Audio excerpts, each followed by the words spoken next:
I like the scene in Powder. Most of you know that movie I recommended when he's talking to the neighbor, the girl, and I don't remember what started that conversation, but she said, "You mean to tell me that the people who are on death row in prison because they like murdered people, that they're like a part of them is in me, and then the saints and avatars, a part of them is in the murderers too?"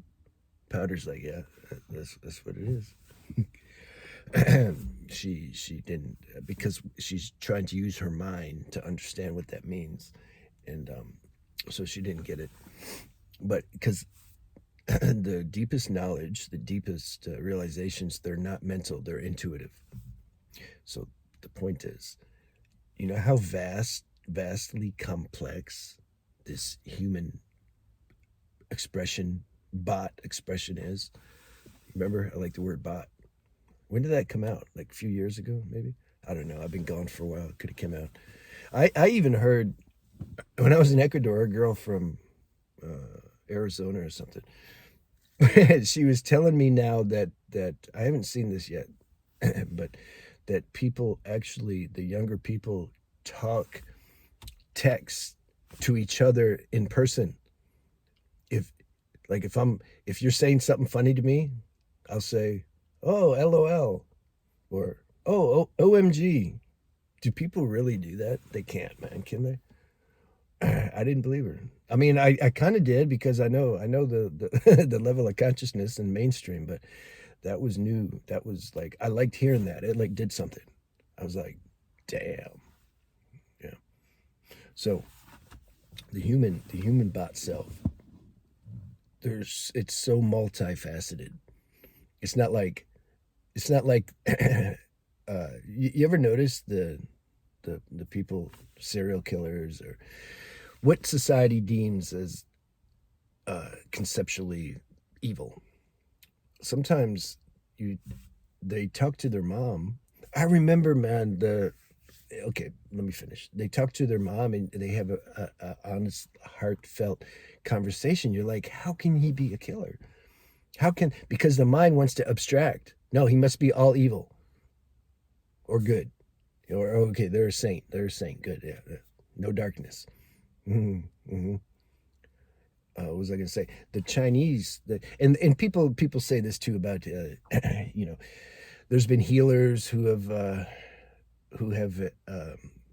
went to prison later, and also spiritual teachers, and but but God used them for a time to help millions of people, or hundreds of thousands of people, or thousands of people, or what if it was only 100 people? What if it's only one person? At which point does it become to where you say, okay, they're helpful, they're you know they're worthy of being said, they have a positive aspect about themselves? At what, yeah, life's like that, man. um, there's a Chinese guy. I saw the video. He was getting ready to get. They were going to execute him in China. They're going to shoot him, firing squad, and they gave him a chance to say goodbye to his mom. And his mom's like, "Please don't kill him." He says, "Mom, it's okay. Really, really, I love you." And he prostrated before, "Mom, thank you for giving me this gift on the planet. I made some mistakes, but like you're a great mom. Don't take it personal." Man, it was touching. And then they let him out the door, the final door, to go outside to go to the firing squad. They won't let her go with him, and then he turned around after they let him out. "Bye, Mom. It's all good. Like, seriously, it's okay." Inside, was he hurting? Yeah, man, he's hurting big time. But like, he had the strength to do that. That's a very high level thing that he did, regardless of the murder. People want to focus on the negative. Oh, this healer did this and that, and he got caught for that. Do you know the whole story?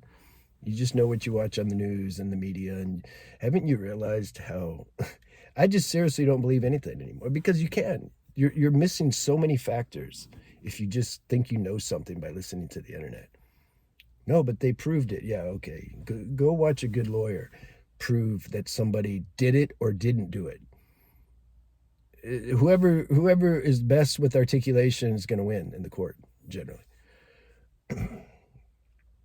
and you don't know the motives behind it. There's so many angles you're missing. Okay, this is what I'm saying. So human bot machines very complex. You have the positives and you have the negatives, and they're all intertwined. Sometimes the positive is more heightened, and sometimes the negative is more heightened. And then, people like to judge. They like to judge the negative.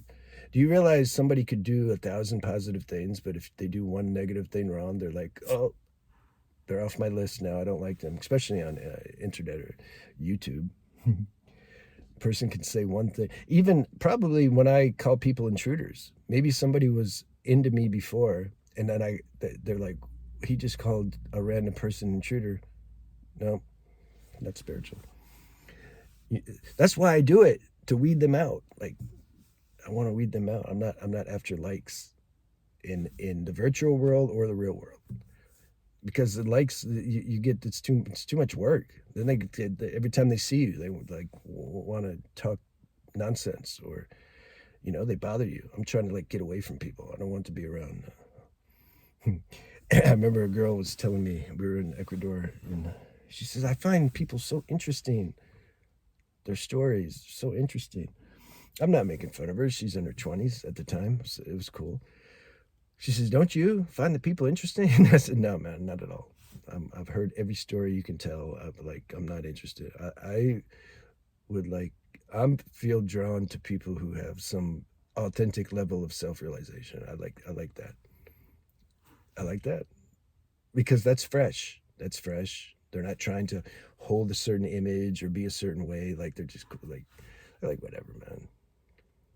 Judge me how you want. I don't take it personal, because your level of perception is contingent upon your level of consciousness. So there you go. I like those people. So the message here though, because I had this, everything I share about, I know because I went through it. That's why I'm sharing about it. And I know that some of these things, they can weigh on you. And this is why I'm more of a proponent of discussing things, so that it can awaken knowledge in people, rather than like just giving some kind of meditation to do. Let's meditate. Okay, let's do self-inquiry. Who's the I that did, that stuff didn't do much for me. That comes automatic. That's the funny thing. How are you going to learn that? Like, it comes automatic after a while. It comes automatic after I realize and reveal the things that weigh heavy on me, and I have some understanding about that, because then there's a relaxation that takes place, and then there's more space in the mind. It's not being cluttered by these conscious or subconscious concepts that we're holding, that we're misunderstanding and wondering why they're there. Like, that creates a restlessness. And for me, the meditation doesn't just make that go away.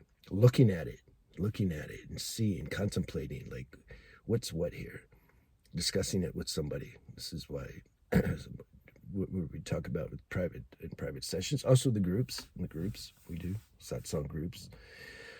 You can see my website if you're interested. Books, my autobiography, I get into those things. Okay, let's focus. Somebody will say, like, you're making fun of people who just want money, but you're like promoting it. I'm not promoting. I'm sharing what's available. You can get it, not get it. Like, it's all good. It's less work for me if you like don't. But I appreciate those. I'm reaching those who, I'm interested in those who have some bond or resonance with me. That's who the books are for. That's who the groups are for. That's who the videos are for. The mainstream, no, I don't. I'm trying to kick them out. So when you realize how vast you are intuitively, you realize, man, nobody's going to get you. Not on the deepest level. Not you. It's too intimate. They can't get you. Even your best friends, they'll get to a certain point, which is great. They don't have to get you all the way. It's okay. Because that keeps it's fun. Like, you don't want to get somebody 100%. Like, let there be a little mystery there. It's good. But they get you enough. And you're lucky if you even find one of them. But yeah. But the rest, that lets you be yourself, because you already know they're not going to get you. If you do something according to their concept or what they think is good or positive, then they're gonna like respond, oh, nice person. And then if you do something that they don't understand, that they deem conceptually that's negative, then they're going to be like, It's not so good. Like you already know that's the best they can do. So you don't take it personal. And so therefore you're free to just do what you do. If they like you, cool. If they don't like you, cool. You know. And it's not as because you don't want to get cynical. You don't want to. That's something else. Antisocial. I was like that in L.A. Man, I hated people. Now I just kind of don't want to be around them. Just not interested. That it's more like that. But then I hated it. I just like didn't like them. You know, because well, I shared that in this video. Is your frequency disrupting the matrix system? I talk about that. How I was always aware that my frequency was just more misunderstood than the average person. Everybody's misunderstood, period. Not everybody knows that.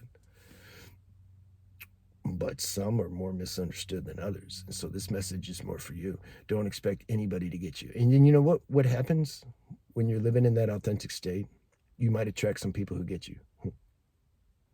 As long as we're caring too much about like, oh, damn it, they don't get me, and there's resentment, or if there's too much of a needy, hungry, like, God, I just want people to like me, which is like what so many people are doing, consciously or unconsciously. If that's not there, then you can broadcast an authentic signal, and then law of attraction will work through the cross currents and bring those people in your life who you're like supposed to meet.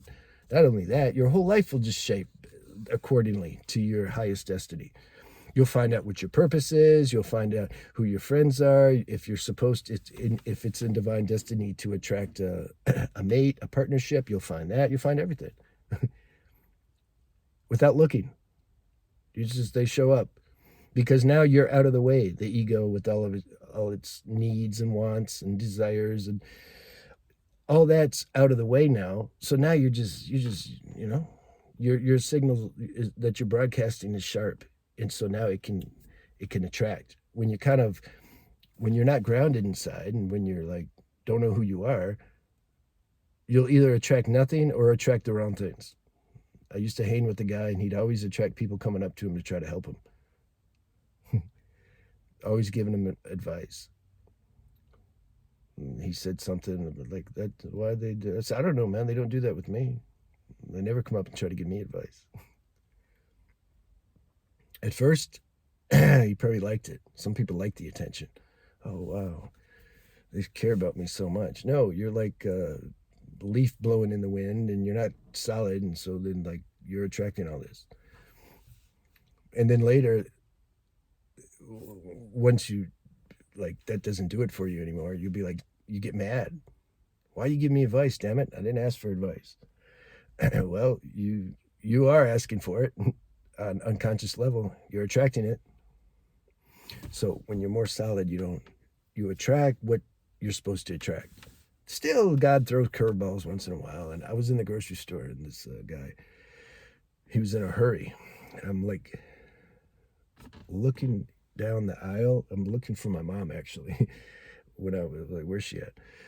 So I would pass an aisle and look. I'd go a little slow. Then I'd speed up, and I'd go to the next aisle.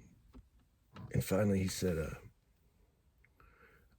I mean, all you had to do is go around me, right? Why you got to follow right on me?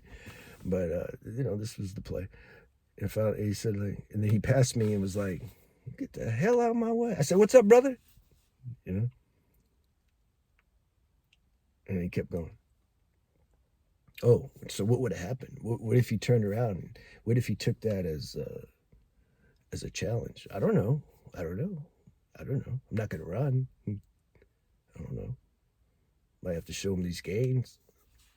But anyway, so the universe works that out, though. Like if it's not now, back in the day when I was the antisocial frequency, yeah, maybe something that would. Don't Eckhart Tolle talk about that? Pain body attracts the other pain body. Everything's magnetic. Everything's law of attraction. But still, sometimes because you see how complex this is. Sometimes there's certain karmic expiation that needs to happen, and you might attract a situation that seemingly doesn't even belong. It's like, where did that come from? How did I attract that? Yeah, because like you can't figure out life. Now I got it down. Okay. Law of manifestation. This is how you work it. You do this and this. Yeah, okay. Nobody has a monopoly on how anything works, really. We can get a gist, you can get an idea, you just start flowing. You understand how things work on some level, but at the same time, you're not like thinking anything's absolute. All right, so did I do justice to what I wanted the title to be, which is You're Mysterious, Nobody Knows You? I don't know. This whole life's mysterious, not just you. You're part of life, so everything's mysterious on some level. And everything's very, very, very multifaceted. Granted, the more one embarks on down this spiritual evolution, the more you can say your positive qualities are going to be more heightened. Yeah, that's sure. But the negative's still there. And you can still relate to the people who, like I said at the beginning of the video, end up in prison or do horrible things because you don't, I don't know, how do you explain it? There's a unity with creation, and you understand how emotions can take over and become very demented and dark. You just understand it because you understand your own process. Yeah, it didn't happen on the same level that it happens with these people that end up doing crazy things. Doesn't matter. It doesn't matter the form it takes. You understand the inner mechanism. And if you're real honest with yourself, yeah, this is good. You understand they can't help it. There was a sage that said once, the people who are like standing outside the prison waiting for the person to be electrocuted and they're cheering, yeah, they're future murderers themselves to be harboring such level of hate. There was a Muslim woman who the murderer killed her son, and in the courtroom she says, I forgive you. She says, but now you're my son. You took my son, you're my son now. And she would visit him at the prison and try to help him. I wish I knew what happened, I don't know, 10 years later or something. That's high level, man. Super high level. It's like some of these, it's like alcohol addiction. Okay, that's accepted somehow in society. Like, it's like, okay, poor alcoholic, whatever. But now a sex addict or something, somehow that's bad. As if they got a choice. It's only by grace that I'm not that or murderer or anything. I don't take credit for it. I'm not like making a choice not to do that. If that karma was in me, what are you going to do? This is how you end up having compassion for people. Because it's not a practice. It's a seeing. This is my point. That's why I say any real knowledge or spiritual realization, it's a seeing. You see things and then that's what it is. You can't practice love and compassion. Like, how are you going to practice it? Contemplate that. You want to be open and you want understanding. God, can you give me the understanding? Because my mind can't. And then you can get some understanding. That never ends. You can always understand things more because it's infinitely complex. So intricate. Okay. I think I need to eat. I'll see you guys.